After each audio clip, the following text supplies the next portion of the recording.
जय श्री विष्णु हरि। राधे राधे। बैसाख मास की कथा। अध्याय 9। प्राचीन समय की बात है। एक पवित्र नगर में धर्मनिष्ठ राजा धर्मसेन राज्य करते थे। उनकी प्रजा सुखी थी। चारों ओर शांति और समृद्धि थी। राजा स्वयं भी भगवान विष्णु के परम भक्त थे और बैसाख मास का विशेष महत्व जानते थे। हर वर्ष वे पूरे विधि विधान से दान और पूजा करते थे तथा अपनी प्रजा को भी इसके लिए प्रेरित करते थे। इसी नगर में एक ब्राह्मण रहता था जिसका नाम हरिदत्त था। वह बहुत गरीब था लेकिन अत्यंत श्रद्धालु और संतोषी था।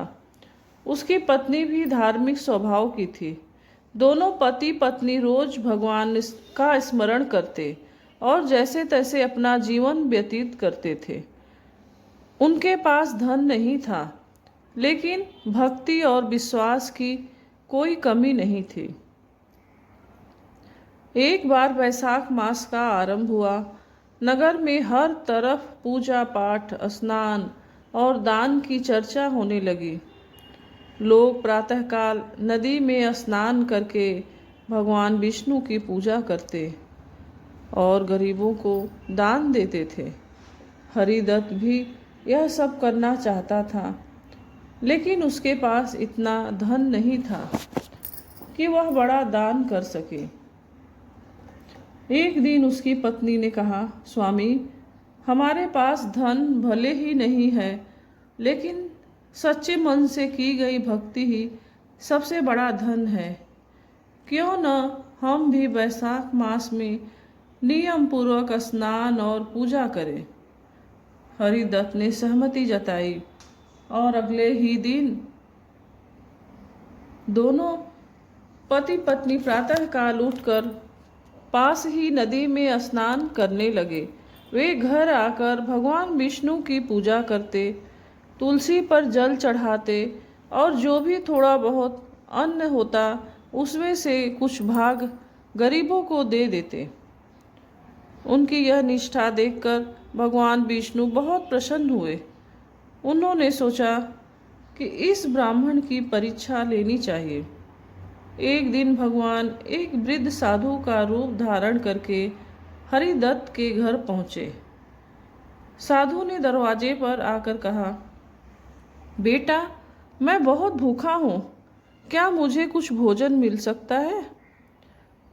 उस दिन हरिदत्त के घर में बहुत कम अन्न था।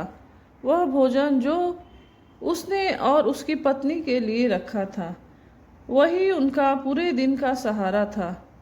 लेकिन उसने बिना किसी संकोच के वह भोजन साधु को दे दिया। साधु ने पूछा, क्या तुमने अपने लिए कुछ नहीं रखा? हरिदत्त ने विनम्रता से कहा, महाराज, अतिथि देवता के समान होते हैं। आपका पेट भरना ही हमारे लिए सबसे बड़ा पुण्य है। हम भगवान का नाम लेकर रह लेंगे। यह सुनकर साधु बहुत प्रसन्न हुए।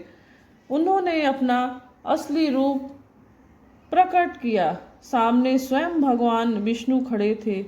हरिदत्त और उसकी पत्नी यह देखकर भाव विभोर हो गए और उनके चरणों में गिर पड़े। भगवान विष्णु ने कहा, हे ब्राह्मण, तुमने सच्ची श्रद्धा और त्याग का परिचय दिया है।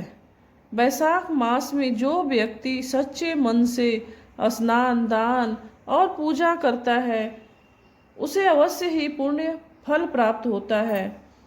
तुमने अपने भूखे रहते हुए भी अतिथि को भोजन कराया, इससे मैं अत्यंत प्रसन्न हूँ।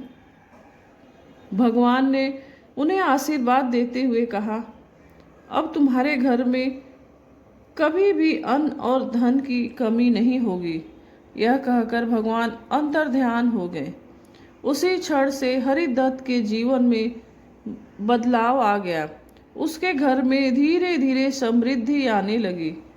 वह पहले से अधिक दान करने लगा और दूसरों की सहायता करने लगा। नगर के लोग यह सब देखकर आश्चर्यचकित थे। उन्होंने हरिदत्त से कहा, इसका रहस्य पूछा।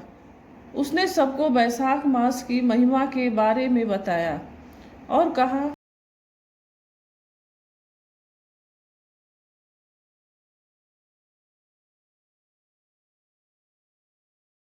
सच्चे मन से किया गया छोटा सा कार्य भी भगवान को प्रसन्न कर सकता है।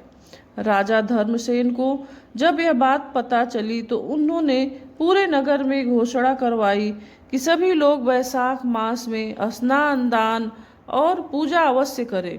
उन्होंने स्वयं भी बड़े पैमाने पर दान किया और गरीबों की सहायता की। इस प्रकार पूरे नगर में धर्म और भक्ति का वातावरण बन गया। लोग एक दूसरे की मदद करने लगे, समाज में प्रेम और भाईचारा बढ़ गया। वैशाख मास का विशेष महत्व है। इस महीने में किया गया स्नान, दान और पूजा कई गुना फल देता है। इसके लिए सबसे महत्वपूर्ण है सच्ची श्रद्धा और निस्वार्थ भाव। यदि कोई व्यक्ति बिना स्वार्थ के दूसरों की सेवा करता है तो भगवान स्वयं उसकी सहायता करते हैं। हरिदत्त की तरह यदि हम भी अपने जीवन में सच्चाई, दया और भक्ति को अपनाएं तो हमें भी ईश्वर की कृपा अवश्य प्राप्त होगी।